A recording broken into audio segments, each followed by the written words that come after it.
Te invitamos a comprometerte mes a mes y apoyar al DFI, Docencia Final Internacional. Tu donación es nuestro salario. Que Dios te bendiga. Bueno, acá tengo 3 libros. Miren, 3 pequeños libros que quiero compartir con ustedes. Voy a estar constantemente compartiendo con ustedes literatura y espero que tengan un amplio criterio y sentido común para escuchar la información. No vayan a ser de esos fariseos que rasgan vestiduras porque alguien lee un libro que no es cristiano, ¿verdad? Entonces, ¿ok? Así que pues con altura de mira, con educación y con criterio formado, ¿ok? Bueno, les comento un poquito. Estoy leyendo este libro que se llama Manual para la Vida Feliz. Manual para la Vida Feliz. ¿Qué dice Millancita? Estamos tratando de escucharte ya que mi vecino tiene la música para todo el vecindario. Sí, lamentablemente pasa así. Sí, quienes nos gusta el retiro, la lectura y la meditación, a veces nos encontramos con personas que tienen mal vivir, ¿no es cierto? Tienen malas costumbres y ponen la música, sobre todo ahora que está tan económico comprar esos parlantes, esos amplificadores, y ponen la música para toda la calle, ¿no es cierto? Bueno, paciencia.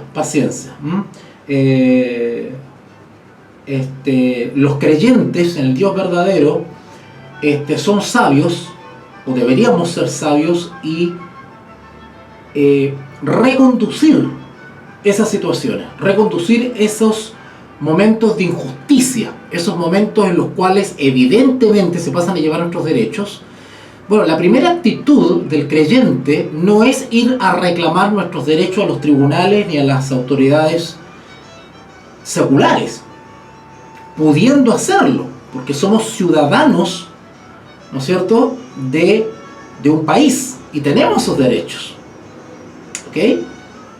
Así como Pablo tenía ciudadanía romana y también tenía derechos, pero él no acudía inmediatamente a servirse de esos derechos, ni dependía de esos derechos, ¿no es cierto?, sino que él encomendaba todas las causas primeramente a Dios.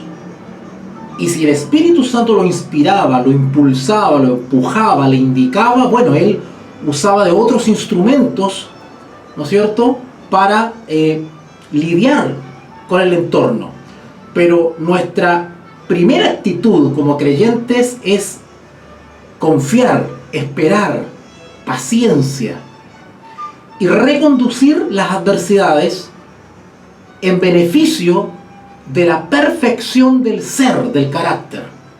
Porque justamente el soportar estas injusticias perfeccionan nuestro carácter. ¿Vale? Bueno, déjenme mostrarles este librito que se llama Manual para una Vida Feliz. Manual para una Vida Feliz, donde hay... el autor de este libro es original, histórico, es Epicteto. ¿Vale? Bueno, yo no les voy a dar una clase de filosofía acá, pero ustedes lo pueden buscar después por San Google. Pueden buscar ustedes quién fue Epicteto. Epicteto, miren, les voy a mostrar ahí el librito, ¿eh? Ahí, ¿eh? Epicteto. Ahí dice Epicteto. Epicteto.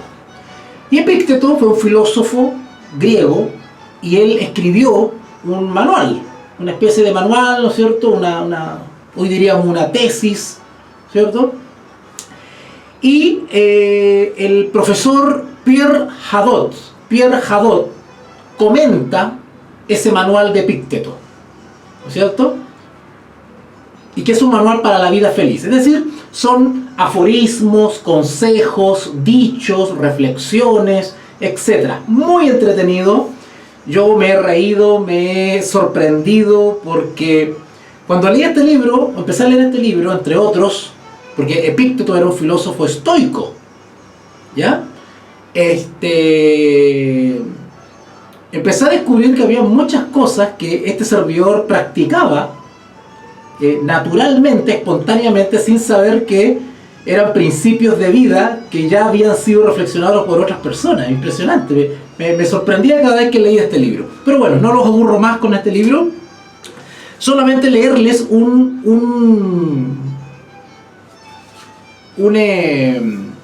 reflexión que hace Epicteto acá. Son varias, son muy bonitas, pero déjenme leerles una. Dice así: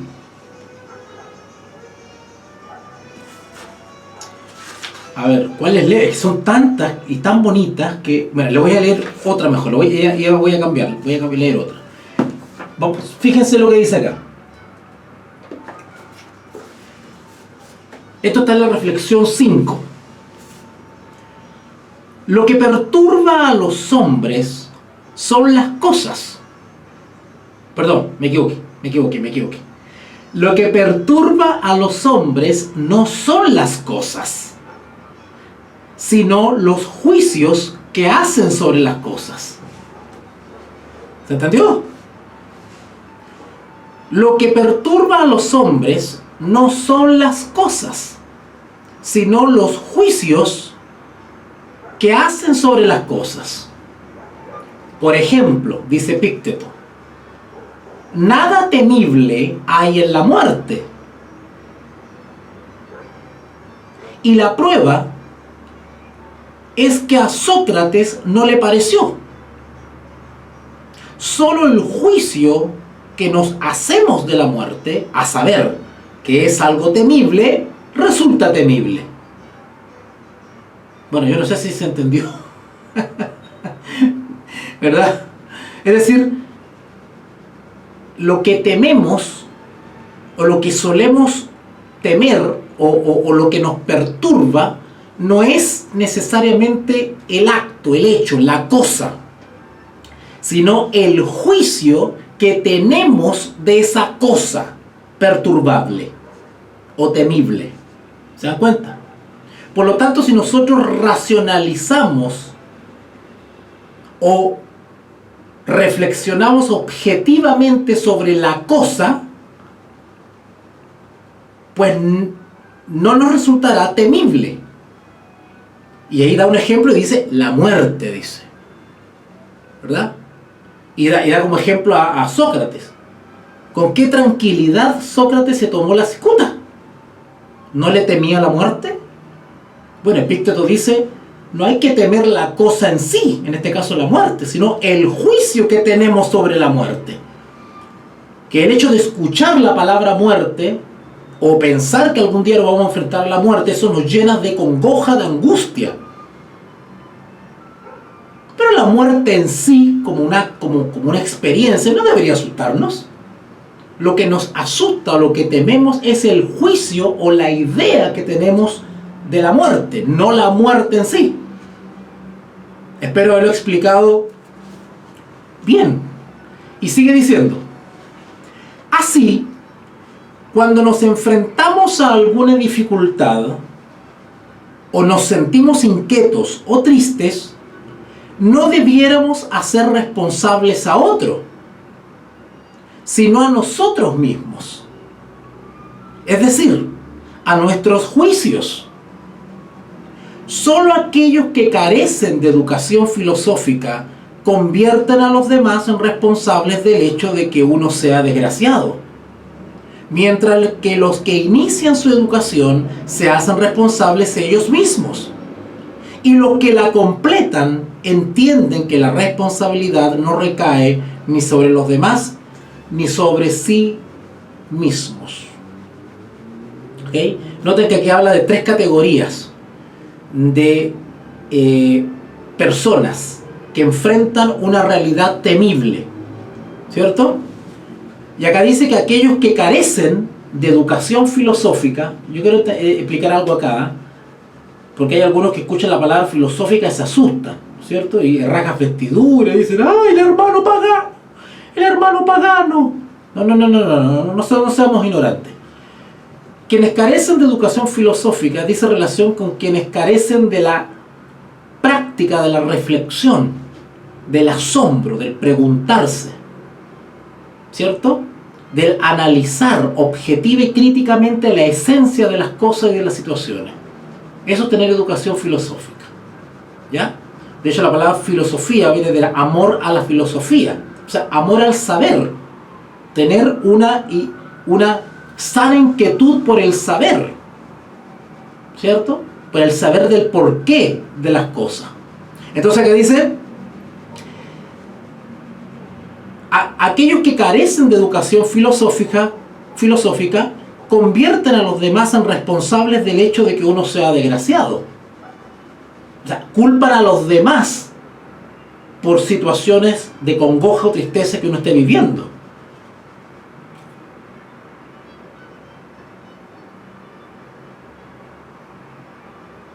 Mientras, segunda clase, mientras que los que inician su educación, es decir, su educación filosófica, se hacen responsables ellos mismos, aprenden a no culpar a los demás, sino a observarse ellos mismos y hacerse únicamente responsables de la situación. Pero también hablo de una tercera clase. Pero los que completan la educación entienden que la responsabilidad no recae ni sobre los demás, ni sobre ellos mismos. ¡Wow! Tremendo. Bueno, a mí me ha resultado muy bonito este libro. Es muy noble, habla de consejos y reflexiones muy bonitas. Es un buen ejercicio para el cerebro, créanmelo, para reflexionar, para pensar, para profundizar la realidad. Muy bonito. Epícteto, ¿verdad? Manual para una vida feliz. Epícteto comentado, porque a todo esto está el manual de Epícteto, digamos el texto que originalmente Epícteto escribió, pero está comentado por el profesor Pierre Hadot. Así que súper entretenido este libro. Se lo recomiendo mucho. Acá tengo otro libro que es Antología de Martín Lutero, Legado y Trascendencia. Tremendo libro, pero este es un libro para aquellos que ya tengan un bagaje en la historia de Martín Lutero. Aquellos que ya hayan leído la historia de Martín Lutero, pues van a comprender un poquitito este libro. ¿Por qué? Porque este libro lo que hace es ahondar en el pensamiento de Martín Lutero. O sea, el libro está compuesto por tesis de distintos autores, filósofos o teólogos connotados, donde analizan algún aspecto de la vida de Lutero y lo profundizan. Por ejemplo, hay un autor, por ejemplo, famoso, Hans Kung, ¿verdad? Hans Kung, famoso teólogo que falleció hace un par de meses. Este autor, que a mí me gusta mucho porque es un autor católico, pero es muy honesto a la hora de emitir sus opiniones sobre Martín Lutero. Es muy honesto. Y Hans Kung, ¿no es cierto?, habla de cómo Lutero, la experiencia de Lutero tuvo como principal motivación la vuelta al Evangelio. Miren qué bonito. Y explica él ahí, ¿no es cierto?, cómo Martín Lutero cambió el paradigma de una situación histórica donde la Iglesia Católica era hegemónica, ¿no es cierto? Martín Lutero viene a romper esa hegemonía y viene no a enseñar nada nuevo. Incluso dice Hans Kung, no enseñar nada nuevo. O sea, Martín Lutero no dijo nada que no hayan dicho otros reformadores en el pasado, ¿vale? Pero se juntaron muchas circunstancias que ayudaron a Lutero a tener éxito en su labor reformadora. Lutero lo que provocó fue una vuelta al Evangelio, a las raíces, ¿vale? Y gatillaron en el éxito de su labor una serie de situaciones políticas y sociales que se dieron. En realidad había un descontento social, ¿no es cierto?, contra la opresión de la Iglesia Católica, las injusticias, había un ambiente de superstición, de oscuridad espiritual, se inventó la imprenta, había un hambre por saber, etcétera, etcétera. Se juntaron muchos factores. Bueno, Hans Kuhn analiza eso, ¿cierto? Después está otro teólogo también famoso, Paul Tillich, donde también hace un análisis sobre qué cosa provocó la reforma. Bueno, en fin, este libro es bien interesante, lo pueden encontrar en cualquier librería cristiana. De hecho son 2 tomos, uno habla de Lutero y otro habla de Juan Calvino, por allá lo tengo. Así que este es un libro que recopila tesis sobre connotados teólogos, filósofos, sobre algún aspecto de la obra de Martín Lutero. Muy interesante, muy profundo. Tiene más de 525 páginas. Así que yo lo recomiendo, de verdad que lo recomiendo. Es muy entretenido, pero hay que leerlo con tranquilidad y con calma, ¿no? No es una lectura tan rápida que digamos. Por si acaso. Un tercer libro, y con esto ya no los aburro más. Un tercer libro es este. Orden Mundial, así se llama, Orden Mundial de Henry Kissinger, famoso Henry Kissinger. Lo voy a explicar un poquitito a aquellos que no conocen a Henry Kissinger. Henry Kissinger es de origen judío, alemán, fue asesor nacional de seguridad y luego secretario de Estado con Richard Nixon y Gerald Ford, presidentes de los Estados Unidos. Y ha asesorado a muchos otros presidentes estadounidenses sobre cuestiones de política exterior. En 1973 recibió el Premio Nobel de la Paz y también ha obtenido la Medalla de la Libertad, entre otros muchos premios y honores. Es autor de numerosos libros sobre geopolítica, el más reciente, China. Actualmente preside Kissinger Association, una consultora internacional. Deslumbrante e instructivo, un libro magistral, comenta Walter Isaacson de la revista Time. Reflexiones sobre el carácter de los países y el curso de la historia. Orden Mundial, muy bueno. Este libro es de política internacional, de geopolítica.